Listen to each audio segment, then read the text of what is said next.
medias tardes y las verduras en los almuerzos y cenas. 2. Toma suficiente agua. Si no estás acostumbrada a tomar suficientes vasos de agua pura, podrías empezar con 1 o 2 en los almuerzos y cenas.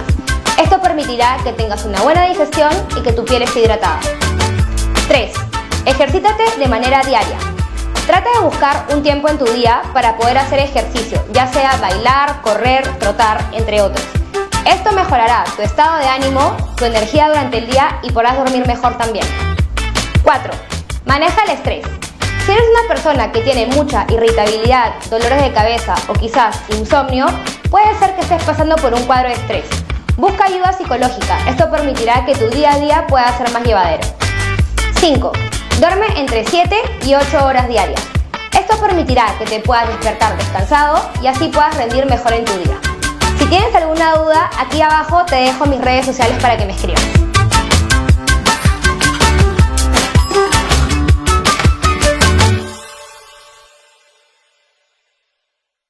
¿Tienes alguna queja o denuncia? Infórmanos acerca del hecho. Nuestro equipo se pondrá en contacto a la brevedad. Escríbenos a nuestro número de WhatsApp 978-358-743.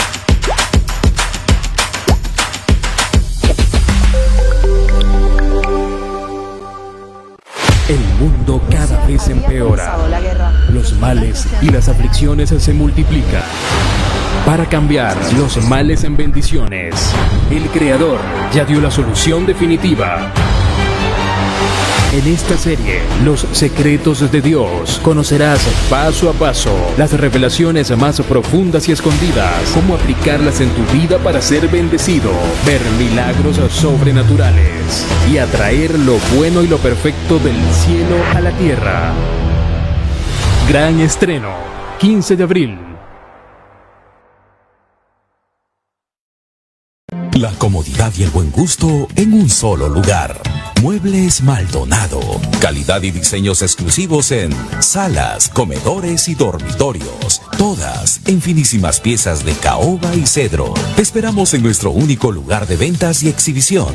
En el Parque Industrial de Villa El Salvador. Teléfonos 287-1210 y 260-5033. El mueble anhelado. Solo en Muebles Maldonado.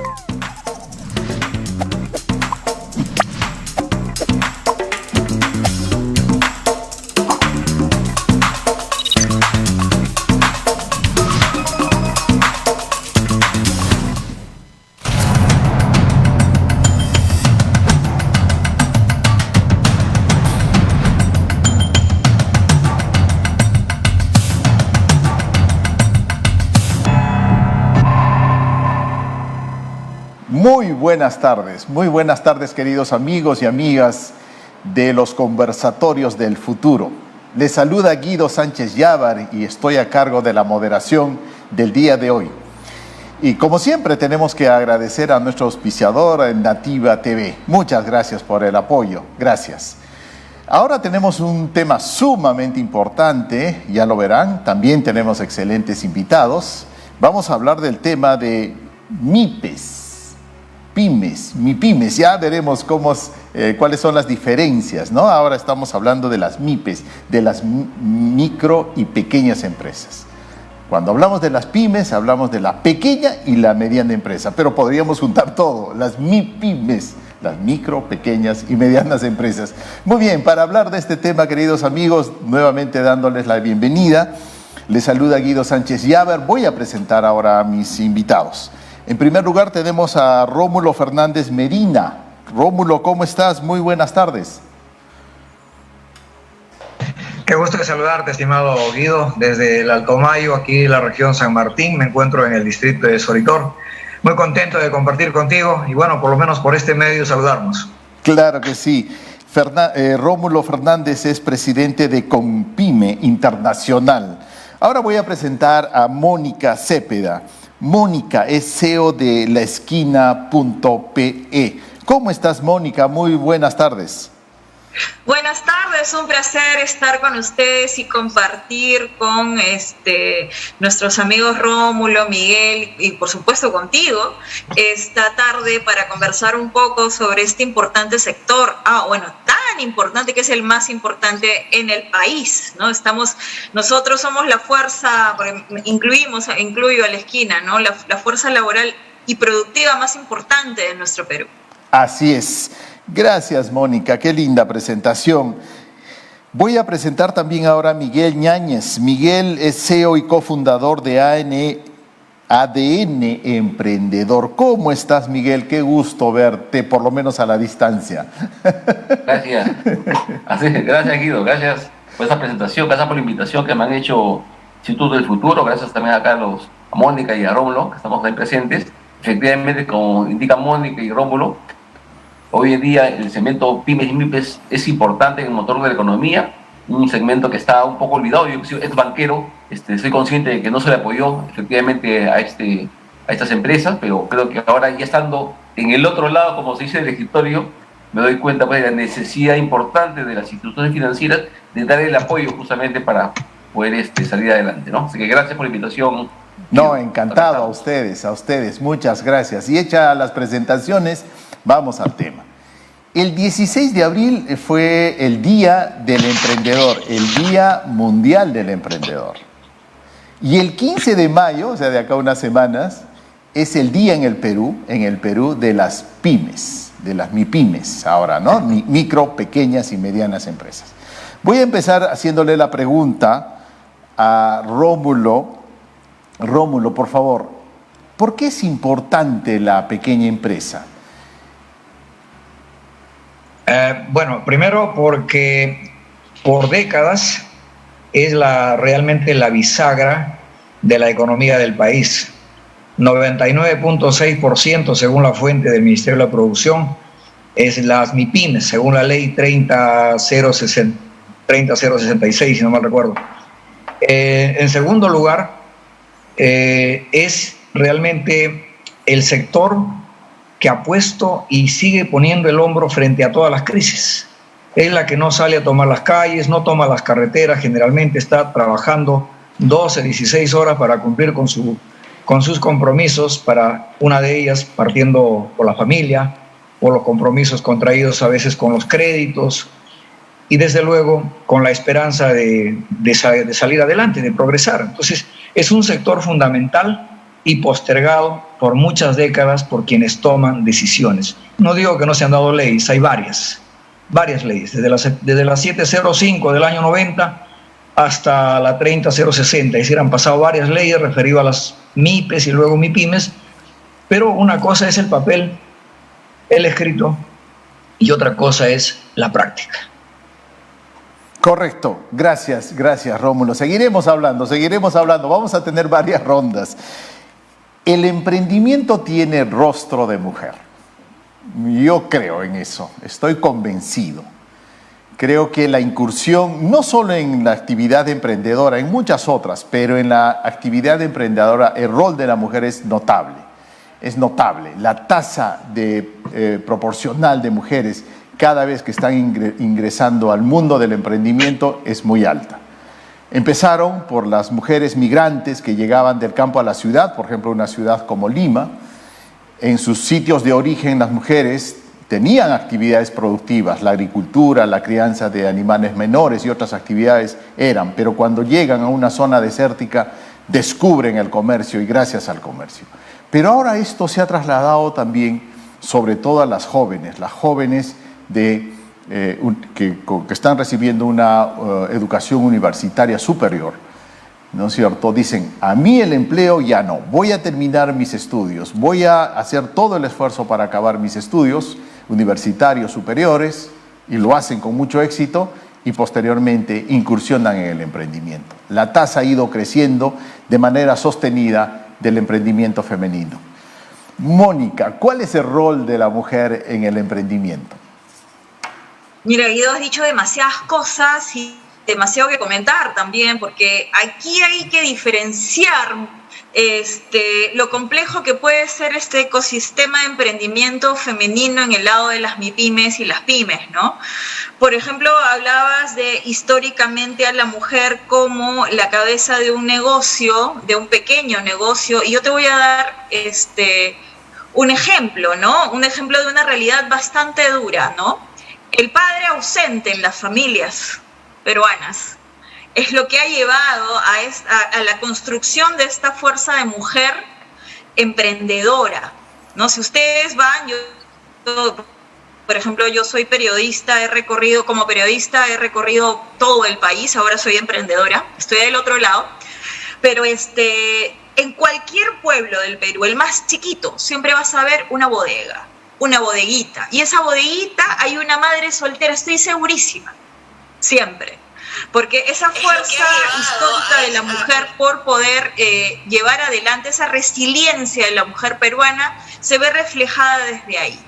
Ahora, este es un sector socioeconómico muy particular. Hay otro más, o de repente las hijas de estas mujeres emprendedoras que han sabido llevar adelante a sus familias y que han logrado la educación superior en sus hijas, han hecho de que las nuevas generaciones, algún sector de estas nuevas generaciones pueda llegar a la educación superior. Y ahí estamos hablando ya de emprendimientos femeninos que tienen que ver con pymes, pero a partir de una mujer con mayor instrucción. No es lo ideal porque todavía hay un gran sector de estas mujeres que necesitan este empuje, esta asesoría, que no cuentan todavía con la tecnificación. Estamos hablando a nivel nacional. No veamos solamente Lima, ¿no?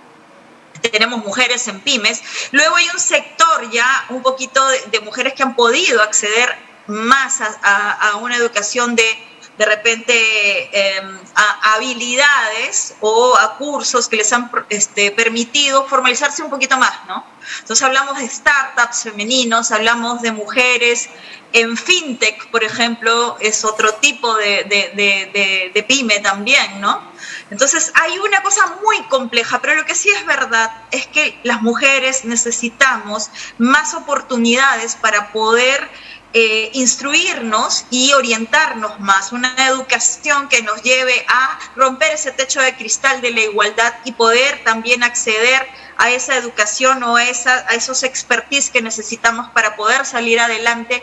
Y ahora que tenemos más protagonismo, llevar a cabo empresas exitosas que no solamente se queden en micro, pequeñas, medianas, sino también las grandes, ¿no?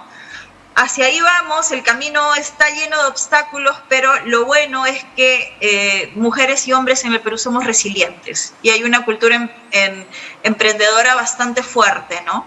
Y nos caemos, pero seguimos en la brega. Muy bien, Mónica, muchas gracias. Muchas gracias, ya regresamos contigo y con Rómulo también. Ahora vamos a hablar con Miguel. Mónica ya mencionó el tema de startups, ecosistema emprendedor. Mencionábamos que el 16 de abril de todos los años a nivel mundial se festeja el Día del Emprendedor. Y en el caso peruano se conmemora el 15 de mayo, está fijada como esa fecha, como el Día Nacional de la MIPE, de la pequeña microempresa, ¿no? Incluida la mediana empresa, que es un gran tejido empresarial. Entonces, ¿hay diferencia entre una MIPE, una pequeña empresa, una startup, ¿no? ¿Cuál es la diferencia? Esa es la primera pregunta, Miguel. Y la segunda, de una vez ¿hay un ADN emprendedor? ¿Los emprendedores tenemos un ADN especial? ¿Uno nace como emprendedor o los emprendedores se hacen? ¿Qué nos dices, Miguel? Gracias por la pregunta, Guido. Ahí un poco comentarte que efectivamente las pymes se clasifican en tres tipos de empresas, ¿no? Lo que es la microempresa, que normalmente son empresas las más pequeñas, que tienen entre 1 a 10 trabajadores, esas son las microempresas. Luego viene la pequeña empresa, que normalmente tiene trabajadores entre 11 a 50 personas, ¿no? Y finalmente las que son las medianas empresas, entre 50 y 250 personas. Es la clasificación, digamos, que normalmente se tiene de las pymes. Y las MIPES se consideran aquellas que son entre la micro y la pequeña empresa, ¿no? Porque eso es para diferenciar y tener un marco de referencia. Eso primero en relación a la cantidad de trabajadores y luego también en relación al nivel de ventas. Una microempresa es aquella empresa que factura por menos de 690.000 soles. Eso también es otra. Y la mediana empresa, la pequeña empresa, entre 7 millones a 10 millones de soles aproximadamente, y la otra cerca de 10 millones. Hay una clasificación tanto por trabajadores como por ventas, ¿no? Entonces, un poco para diferenciar de qué estamos hablando en tamaño de negocio, ¿no? Y tu segunda pregunta era en relación al tema del, perdón, ¿cuál era, Guido? El tema de las startups. Cuando hablamos de startup, ¿a qué nos estamos refiriendo, estimado Miguel? Y la otra pregunta era sobre el ADN emprendedor. ¿Los emprendedores tienen un ADN especial? Ahí, justo a raíz del tema del ADN, un poco de... nosotros hemos creado, justamente tengo fundado una empresa que se llama justamente ADN Emprendedor. ¿Y qué es ADN Emprendedor? Justamente es una escuela. Es una escuela para personas que necesitan emprender y requieren emprender. Justamente Mónica comentaba del poder que hoy en día tienen las mujeres. Yo soy consciente de realmente que gracias a las mujeres están saliendo los emprendedores y emprendedoras en una nueva etapa, sobre todo con mucha fortaleza, porque obviamente una mujer madre emprendedora, obviamente tiene pues todo un ADN de por sí del propio hijo, que es una fuerza diferente de un hombre, ¿no? Entonces esa pasión, esa emoción de tener un bebé, un hijo, obviamente el hombre no lo tenemos, la mujer lo tiene y eso hace que tenga esa fortaleza.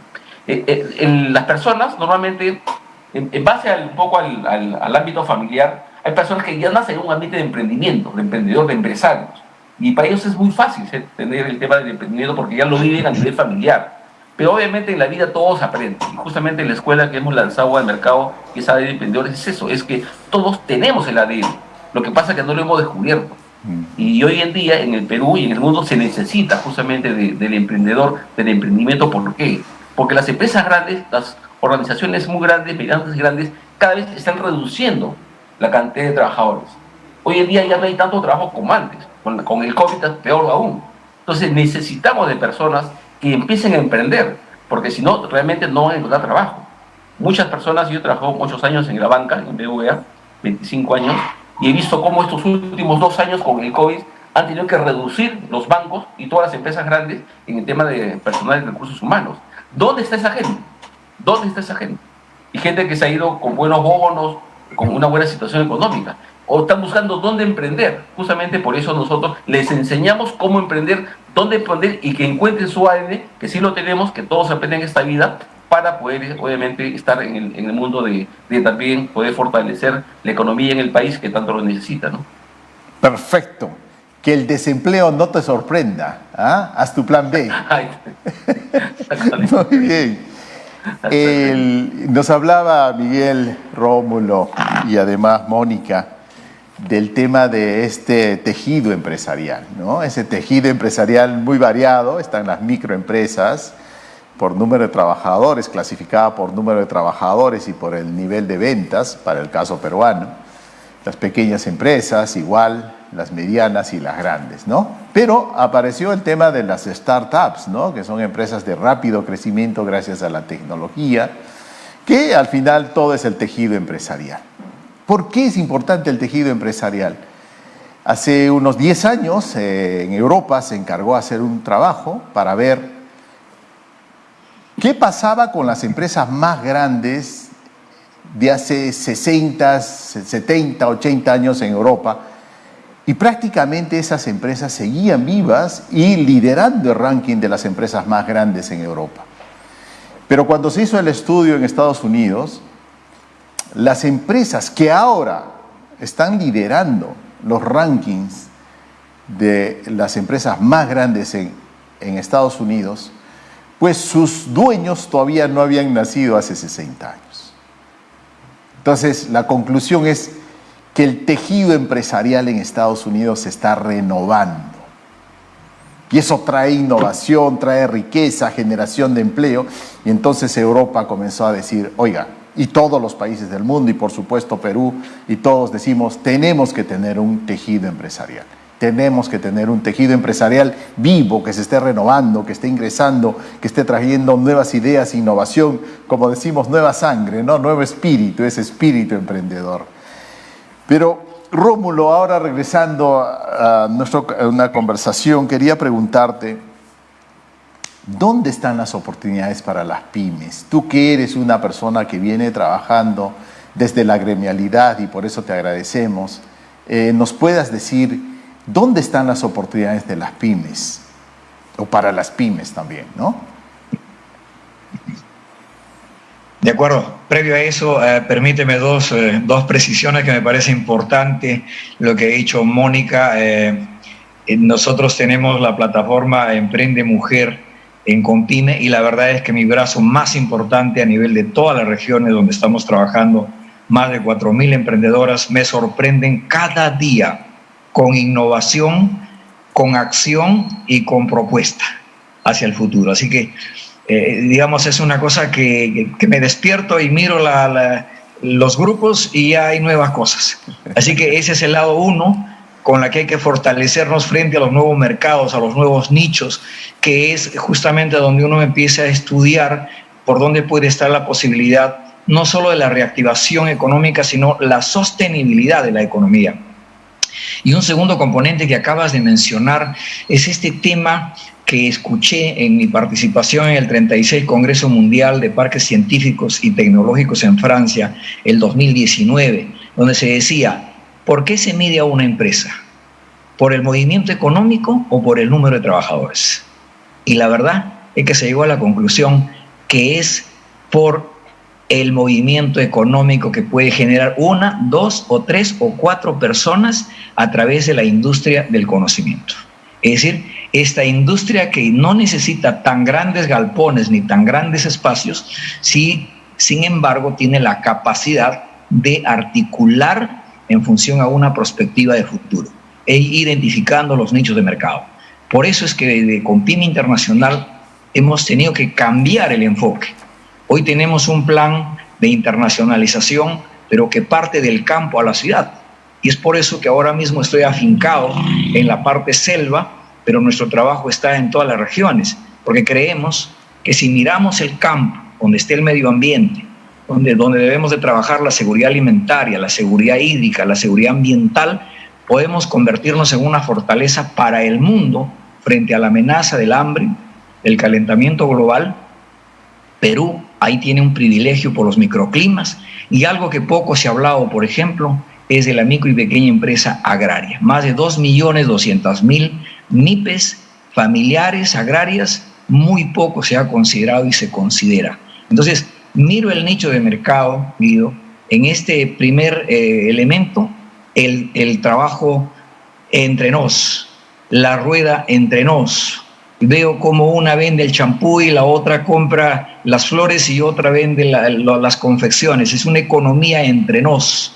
Segundo, debería de apostar, esto sí ya va hacia el lado del gobierno, debería de apostar estas 2.620 instituciones estatales, deberían de ser el primer comprador al sector de las MIPYMES para reactivar la economía, dejar de estar importando uniformes para la policía, estar comprando algunos productos alimenticios importados para alimentar en los hospitales, en las Fuerzas Armadas, y darle prioridad a nuestra producción nacional. No estoy hablando de un nacionalismo, estoy hablando de prioridades porque tenemos buenos productos. Yo creo en la ciudadanía global, creo en la competitividad, pero creo que hay que partir por algo.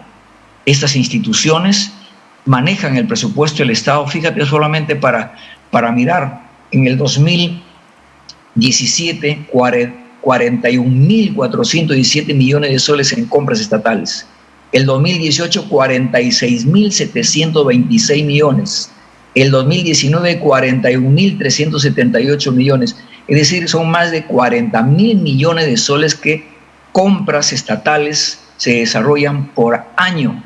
Y si eso se direcciona una buena parte a este sector de las MIPYMES, podemos empezar a reactivar y facilitará incorporar a un proceso de formalización, de competitividad, porque para ser proveedor hay que ser formal, hay que cumplir con ciertas exigencias. O sea, no basta generar los reactivas, que en algunos casos los reactivas se han convertido en desactivas, que es curioso decirlo, pero las cifras lo dicen por sí solas, ¿no? Así que nuestra mirada está a partir por nuestro entorno, Guido. Estamos con ferias, con ruedas de negocios virtuales, presenciales, tratando de hacer justamente este accionar, pero con la mirada hacia afuera. del campo a la ciudad, del Perú al mundo. Perfecto, Rómulo. Qué buena mirada para el sector. Efectivamente, la mejor política a favor de la pequeña empresa es que la economía crezca. Y suscribo lo que dijo en este momento Rómulo. Rómulo dice, las compras estatales es un mecanismo de apoyo, de crecimiento, de mejora de la competitividad, darle mercado a las pequeñas empresas. Esa es una práctica bastante común, extendida en el mundo. Las grandes economías, las economías desarrolladas, hacen compras estatales y no solo a las pymes, también hacen compras estatales de innovación, de productos innovadores. Y así ayudamos también a las empresas que invierten en innovación. Muy bien, entonces estamos hablando del futuro de las MIPYMES en el Perú. Mónica, ¿cuál es el futuro de la mujer emprendedora? ¿Cómo ves el porvenir? A ver, digamos que yo no lo separaría tanto, pero hay dos palabras claves que hay que considerar, ¿no? En cuanto a las oportunidades y en cuanto al futuro, hay que mirar dos cosas, y una de ellas, Rómulo la mencionó, que es la sostenibilidad. Lo siguiente es la innovación. Son dos palabras en las que los emprendedores, pequeñas, medianas, microempresas tienen que mirar, incluso de una mirada desde la microempresa, ¿no? ¿Qué dice, por ejemplo, la sostenibilidad? Y ya lo ha mencionado Rómulo, ¿no? Es ver empresas y desarrollo desde los criterios ambientales, sociales, y también mirar hacia una gobernanza de los mismos emprendimientos de manera ética. Si nosotros miramos al futuro del país y preservamos y conservamos y valoramos nuestra diversidad a nivel ambiental, si hablamos de emprendimientos que no solamente tengan que ver con la rentabilidad, sino con un impacto social a sectores que son muy importantes, voy a dar un par de ejemplos: educación, salud, en fin. Si miramos todo esto, vamos a poder lograr. Entonces, si hay oportunidad ahí. En todo lo que es la sostenibilidad. ¿Por qué? Porque además, a nivel de las grandes empresas, yo integro una red de empresarios por la sostenibilidad, donde habemos 3 o 4 pymes, pero los demás son grandes empresas y empresas medianas, y conozco de cerca la manera en que los inversionistas están solicitando, están pidiendo de manera perentoria trazabilidad con respecto a proveedores sostenibles. ¿Ok? Entonces ahí, ese es el papel de los emprendedores de manufacturas, de las pymes agrarias, incluso de las microempresas agrarias familiares. Hay diferentes tipos de emprendimientos sociales que tienen que ver con impacto en ciertos sectores menos favorecidos. Los inversionistas, los grandes inversionistas están pidiendo de que todo venga desde ahí y que todo tenga un impacto positivo para el mundo. ¿Y cómo lo podemos lograr? ¿Cómo podemos hacer que esas cosas continúen fluyendo? Con innovación, con capacitación de emprendedores a todo nivel, no solamente habilidades blandas de las que se habla muchísimo y uno lo ve pues en LinkedIn en todos lados, sino también en el tema de tecnológico, de cómo adoptar tecnologías, de cómo, por ejemplo, conocer un CRM, conocer la ciberseguridad para poder protegerse.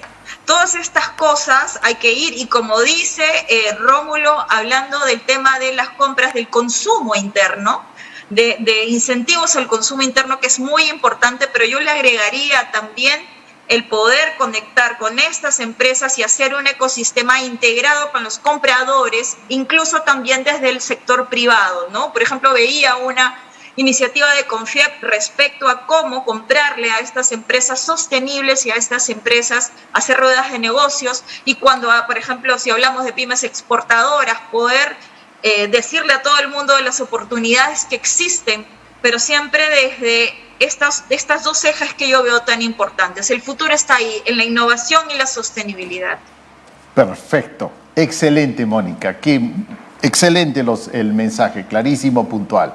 La sostenibilidad, el crecimiento, la profesionalización, pasión, perseverancia, paciencia y prudencia. ¿Ah? Esas son las 4 P's de los emprendimientos. ¿Ah? Con pasión, con perseverancia, con paciencia y con prudencia. Pero yo le agregaría una 5ª P, la profesionalización. Miguel, por favor, cuéntanos, además de 2 temas, ¿cómo educar, profesionalizar? ¿Qué está pasando con el sector de la pequeña empresa? Y en segundo lugar, háblanos un poco del financiamiento. Rómulo y Mónica hablan de los mercados. Rómulo habló de las compras estatales. Mónica amplió el concepto y dice, oye, no solo son las compras estatales, también la compra privada. Pero ahora el tema es la capacitación y el financiamiento. Miguel, ¿cuáles son tus comentarios? Guido, bueno, interesante el punto de vista de Rómulo y de Mónica. Yo por mi lado, yo soy más financista por mi profesión de banca de 25 años. Entonces yo veo ese lado, digamos que es también importante, pieza clave para un poco consolidar lo que indica Mónica y Rómulo. El gran problema que vive el país hoy en día es el tema de que el segmento pymes, MIPES, los bancos no lo conocen, no saben cómo calificarlo, no saben valorarlo, ¿no? Y esto es un tema que pasa efectivamente por un tema de una capacidad financiera, conocimiento de tema de finanzas, del personal que está, ¿no? De la gente, de los mismos empresarios, de los mismos microempresarios. Falta una educación financiera sólida, porque normalmente la gente que está en esos segmentos no tiene mucha educación. Y muchos solamente tienen secundaria incompleta, es la verdad. Rómulo, que está ahora, que está por la parte de la selva, se dará cuenta. Con secundaria incompleta, sin conocimiento del tema financiero, sin conocimiento de los temas de ventas, temas digitales, obviamente va a ser difícil tener sostenibilidad en el largo tiempo. Entonces, acá hay un trabajo importante de las instituciones financieras, llámese los grandes bancos y los microfinancieros. Ese por un lado. Creo yo que ahí hay un trabajo importante para hacer. Yo estoy actualmente en varios negocios que soy dirigido a empresarios pequeños que no saben cómo poder conseguir financiamiento para comprar, por ejemplo, un lote. Un microempresario necesita dónde vivir, necesita comprar un lote de terreno, lo primero, su primera vivienda, ¿no? Entonces, nadie le da financiamiento, ¿no? Porque normalmente los lotes a veces están en posesión. Entonces, creo que por ahí el tema del tema financiero hay mucho por hacer, y justamente nosotros estamos tratando de enfocarnos en el tema del ADN, en el tema de capacitarlos para saber cómo acceder, pero también requerimos que las instituciones, las pymes, las especialistas en los microempresarios, también hagan labor de capacitación. Por ahí ya está apareciendo, felizmente ya está apareciendo, ciertas plataformas virtuales que van a ayudar a los microempresarios a hacer un seguimiento. Los microempresarios no registran las ventas. Si tú me pides un financiamiento como microempresario, ¿dónde están las ventas? Hacen un libro negro que se llama, ¿no? El libro negro donde apuntan, ¿no? Pero todo eso hoy en día se puede hacer ya de manera digital. Ya yo solamente hoy en día hay ciertas plataformas que desde mi celular puedo empezar a registrar las ventas. Y por lo menos eso me da un sustento ante cualquier entidad microfinanciera. Entonces, creo que ahí hay un gran campo por hacer. Los bancos, lamentablemente, a veces son muy rígidos, son demasiado rígidos, y por un lado no saben cómo prestar, y sus sistemas no permiten. Entonces, hay mucho trabajo de calle, como se dice. Hay que estar en la calle para ver cómo trabajan estas personas en la calle, ¿no? Y desde ahí tener una forma de evaluación diferente, ¿no? Creo que por ahí se va a dar esa sostenibilidad, porque si un microempresario está empezando a hacer su negocio, ya tiene 1 año, 2 años, si no hay financiamiento va a ser imposible que sea.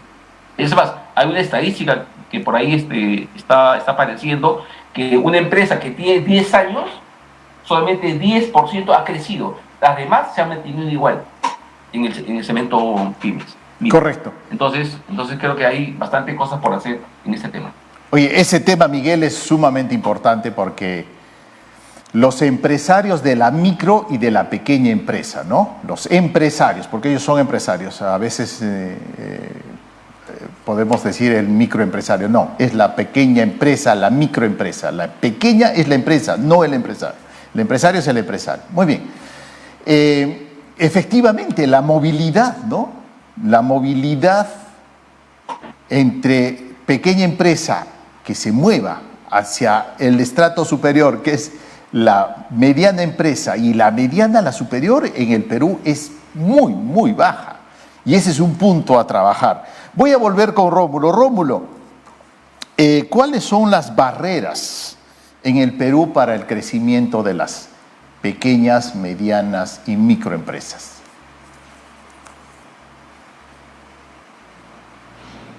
Hola, Rómulo. Muy bien, vamos a retomar el contacto con Rómulo, que está en alguna ciudad de la Amazonía en Perú, y hemos perdido el contacto, pero ya lo tenemos, creo que sí. Ya lo tenemos. ¿Cómo estás, Rómulo? Gracias. Te preguntaba, no sé si llegaste a escuchar. Sí, te escuché. Te perfecto. escuché. Aquí Adelante. con algunos problemas del internet, pero ya te escuché. Te decía que voy a hacer uso de esas dos P últimas a las que te referiste. Mejor dicho, mi respuesta va a ser con prudencia, pero tratando de hacerlo desde el lado profesional, es decir, desde el lado que creo lo estamos trabajando de hace muchos años, no de ahora. Problema número 1. Las barreras burocráticas no se han eliminado. El sistema estatal ha crecido su burocracia con menos efectividad. Hay casos, por hablar de un funcionario del Ministerio de la Producción en una región, tiene que pedir permiso a la oficina de Lima para visitar a la empresa dentro de la región, por poner un caso. Y no voy a hablar del resto de las instituciones. Entonces hay un problema burocrático, una descentralización mal llevada, no efectiva, una descentralización de planilla, más no necesariamente de facultades y de efectividad para el desarrollo, en este caso, del emprendimiento, de la empresa, de la economía. Segunda barrera, tenemos un Estado que piensa más de Lima como Lima, desconociendo la situación geográfica, desconociendo la falta de conectividad, y voy a poner 2 ejemplos. Factura electrónica, donde no hay internet, o entregar una tablet para los alumnos que tengan que hacer educación virtual, donde no hay energía eléctrica o no hay internet.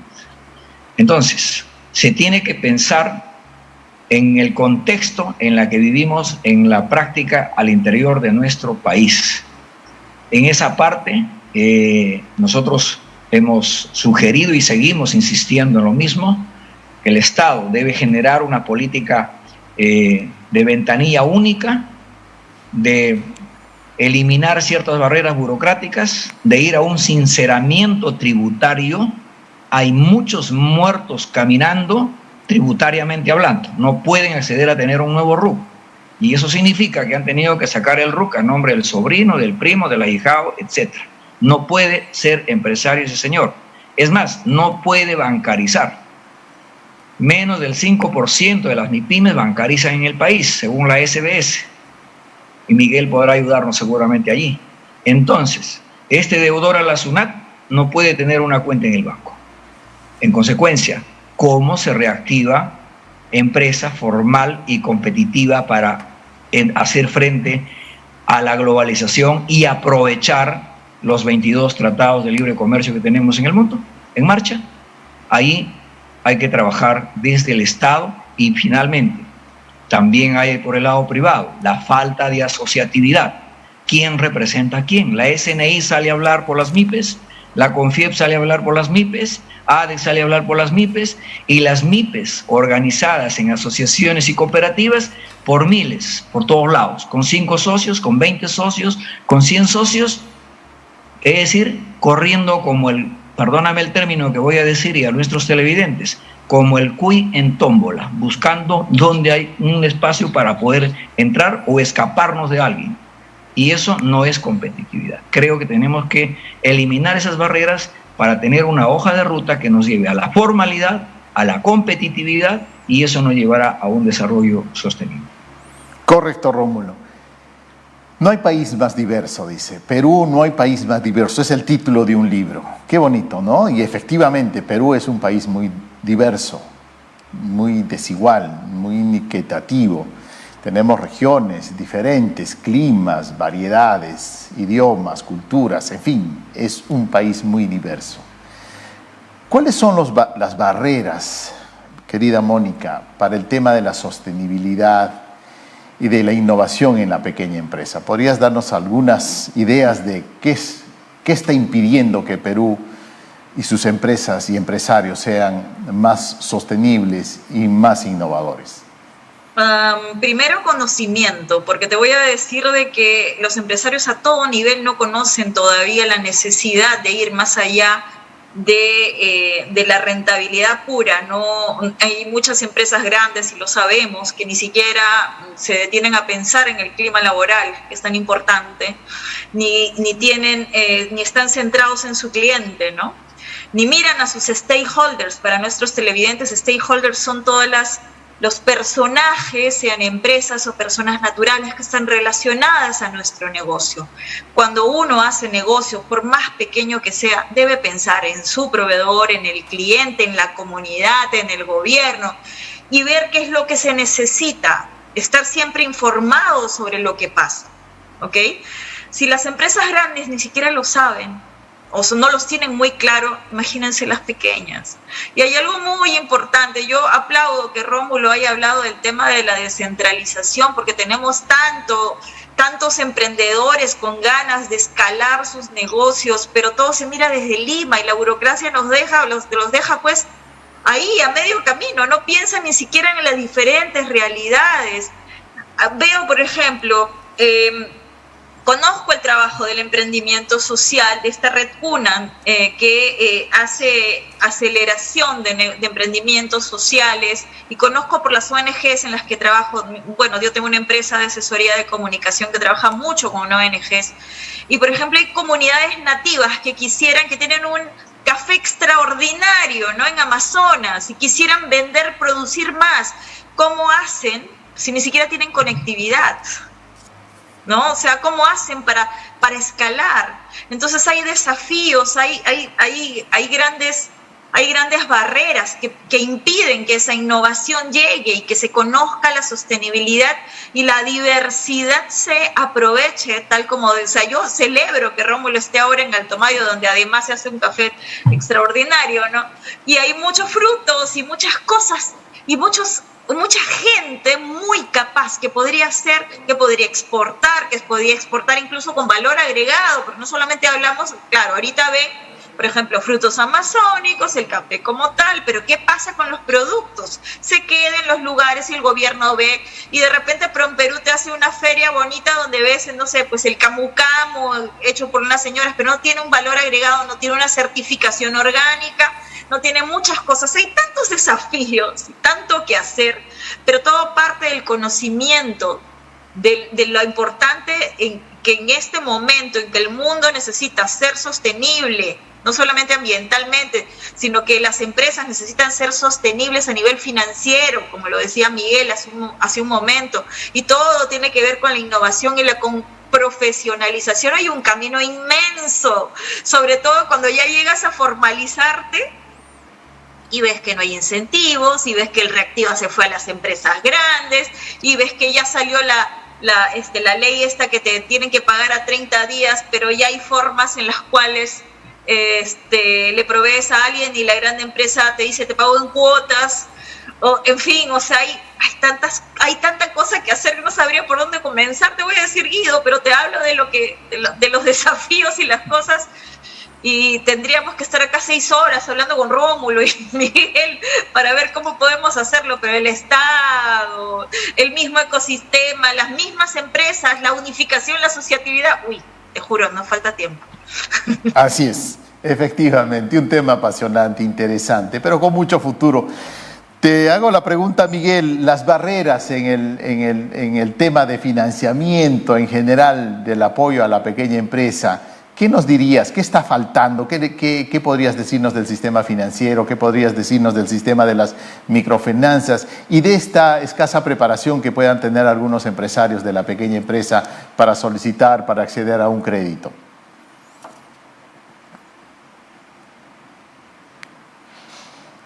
Miguel. Está silenciado. Creo que sí. Hola, Miguel. Ahora sí. Gracias, Miguel. Mónica. Gracias. Adelante, Miguel. Gracias. Como te comentaba, el sector financiero creo que no está todavía preparado para poder realmente llegar y ayudar al segmento del microempresario. No está preparado, ¿no?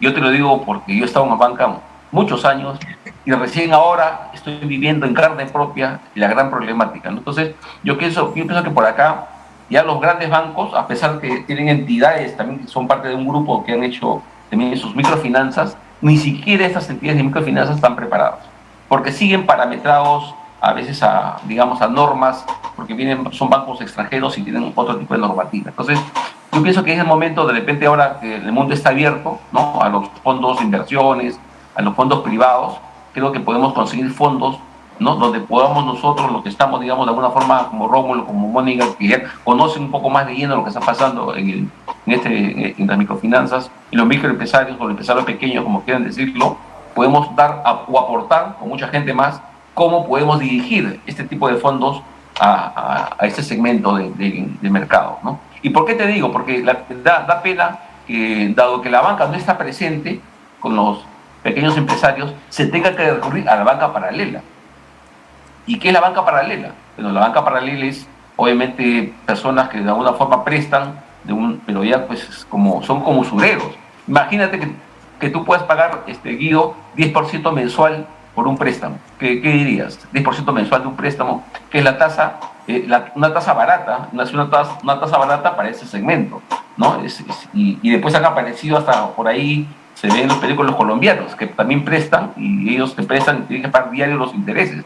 Y si no pagas, y hemos visto en la televisión. Entonces, yo pienso que ya es momento que podemos empezar a buscar este tipo de fondos de apoyo, tipo lo que hacían en momentos algunas ONGs, para poder dar ese sustento financiero a las empresas pequeñas y también dar la sostenibilidad, ¿no? Y justamente lo que dice Mónica y Rómulo, y lo felicito, porque lamentablemente el 40% de las empresas pequeñas están concentradas en Lima. Entonces ya se requiere un trabajo, creo que ahora sí, mucho más contundente de poder empezar a desarrollar las empresas fuera de Lima, ¿no? Entonces creo que ahí tenemos mucho por hacer. Lo felicito nuevamente a Rómulo porque está fuera de Lima. Yo estoy acá en La Molina, ¿no?, tranquilamente, y sé que estar ahí no es fácil, ¿no? No es fácil, pero bueno. Correcto. Gracias. Tocando, ¿no? Gracias, Miguel. No, mira, todos los retos, realmente hay retos. Un tema que no debemos dejar de mencionar porque es una trampa y como toda trampa es difícil de salir, y el Perú y especialmente el sector de la pequeña empresa está en una trampa que es de la informalidad y la baja productividad. ¿Por qué qué explica esa informalidad, Rómulo? Bueno, fíjate, esa trampa tenemos que romperla en el corto o mediano plazo, pero se requiere de una mayor asociatividad, y debo decir a las organizaciones empresariales diversas de todo el país que se requiere trabajar de la mano con la academia, con la universidad. Estamos ahora mismo trabajando con el Colegio de Ingenieros del Perú. O sea, tenemos que agarrarnos de los que tienen el conocimiento, de los que tienen la información, de quienes tienen la experiencia, para construir un plan de largo aliento. Hemos intentado que lo haga el viceministerio MIPES e Industria de nuestro Ministerio de la Producción por años. No lo logramos porque los cambian a cada rato. Y como hay tantos cambios, hay que estar volviendo a presentar el expediente cada vez que cambia, y eso no nos ayuda, ya por años. Yo tengo más de 30 años en la dirigencia y la verdad es que tengo que trabajar con el Estado, sí, porque esa es la entidad responsable, pero esperarlo no. Entonces ahora estamos trabajando un plan al 2030 desde el lado privado con la academia nacional y extranjera, Guido. He hecho un convenio con la University Elite de Costa Rica, ahora mismo estoy para firmar el convenio con la ITM de Antioquia, de Medellín. Una experiencia valiosa, fíjate, de la cáscara del café fabricando vasos descartables. Y si no se pierde nada, es darle el valor agregado. Entonces, ¿cómo romper esta informalidad? Propuesta en mano con los expertos, con los conocedores, hacia las instancias del legislativo y del ejecutivo. Hay que insistir, no perder la esperanza. Número uno. Número dos, las autoridades del poder ejecutivo y legislativo entiendan que las barreras burocráticas no permiten la formalización. No es que no quieran ser formales. Y número tres, ya lo señalé hace algún momento, hagan un cumplimiento real de las compras estatales, y ese es un mecanismo. Y el número cuatro, estamos impulsando un plan de internacionalización, felizmente de la mano con Cancillería, y lo tengo que reconocer, a diferencia digamos, del MINCETUR, que todavía está liado en una serie de normas. Cancillería sí estamos trabajando. Vamos a estar finales de agosto en Nueva York, en la 10ª Festival Gastronómica, con pequeñas y microempresas. Y vamos a estar en junio en Francia, en una expo en Francia. Hace pocos días hemos regresado de Colombia, de Medellín. O sea, creemos en la internacionalización, pero desde el lado privado. Si nos quedamos en el lamento de que soy informal y no voy a avanzar, ya fracasaste, porque estás partiendo justamente por el pesimismo. Lamentable, a pesar de la burocracia, tenemos que apostar por la formalidad y la competitividad en esta carrera que nos toca a los emprendedores y, como bien lo he dicho, a los empresarios de la micro, de la pequeña y de la mediana empresa. Perfecto, Rómulo. Gran reto, aumentar la productividad. Aquí la diferencia dentro del Perú, en la misma industria, entre una gran empresa y una pequeña, una microempresa, es de 6% tiene la productividad de una gran empresa, una micro, en la misma industria. Esa brecha por cubrir es inmensa y podemos hacerlo, y eso va a ayudar el tema de la formalización. Permítanme, Rómulo, permítanme, Mónica y Miguel, contarles también que en este tema nos conocemos esos 30 años con Rómulo, que estamos trabajando este tema, y efectivamente se ha avanzado nada en el tema de la formalización. Sin embargo, también por mi lado estoy trabajando y he encontrado una pequeña luz al fin del túnel, y como les decía, permítanme compartirles esta experiencia. Trabajando con los hijos. Con los hijos ayuda a que los hijos puedan ayudar a las empresas de las familias para lograr el emprendimiento. Bien, amigos, el tiempo nos está ganando. Quiero sencillamente agradecer a nuestros invitados. Como dice Mónica, este tema da para más, ¿no? Este tema da para mucho más, y quiero sencillamente pedirles que nos comente una despedida chiquitita, así breve, a Mónica, por favor, a modo de cerrar sobre este conversatorio, a modo de conclusión. Adelante, Mónica.